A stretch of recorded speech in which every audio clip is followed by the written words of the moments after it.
облысы білім басқармасы Бородулиха ауданы білім бөлімінің Мұхтар Әуезов атындағы орта мектебінің 7 сынып оқушысы Отарбаева Маржан. Ғабиден Қожахмет, соғыс жылға аналар. Әлі есімде біледі жұрт біледі, ел басына қатер төнген жыл еді. Қимастарын қан майданға ұзатып,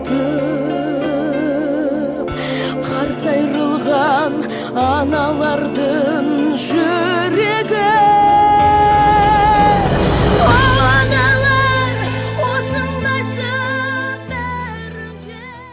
Өтсе де күн есімін ескерілер, ұрпағының жадынан өшпедіңдер.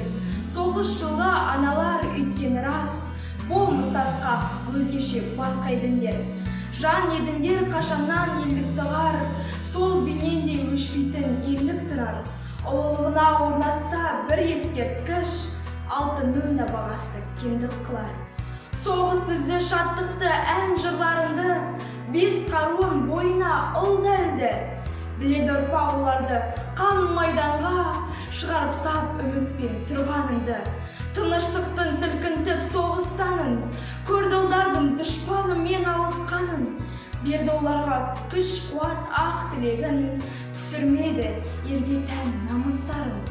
Ұялатар ана ой санақ арман, жетелейтін сол үміт баланы алдан. Намысты ұлда туылатын шығар бәлкім, өздеріндей намысты аналардан. Алмақ боп жау бейбіт ел қалаларын, оқ даусы үзіп бөбектің балан әнін. Сонда ауылдарын майданда сәбилермен қорғап қалған олардың аналарын.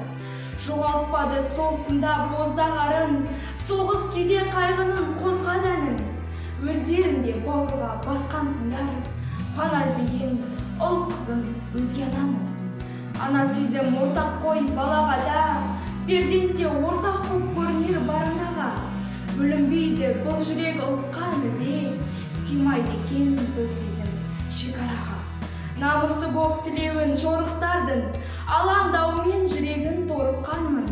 Сол жылдардың анасы мәңгі өздерін, аналары солдаттың болып қалдың. Келер деген беріліп сенімге ерен, мейірімдерін ортақ боп бөленбеген. Ана болу сарбазға қашанда, отанына ана болу деген. Өтті уақыт, ана үміт, ана арман, құлындарын тосумен жараланған. Соғыс бүгін кешірім сұрай қалса, сұрау керек алдымен аналардан. Пейіліде бір болған тілегелмен, сол ақ тілек жеңіс боп күлегелген. Мың дастанға лайық жайсыңдар ау, жетпейді екен болмысын бір өлеңмен.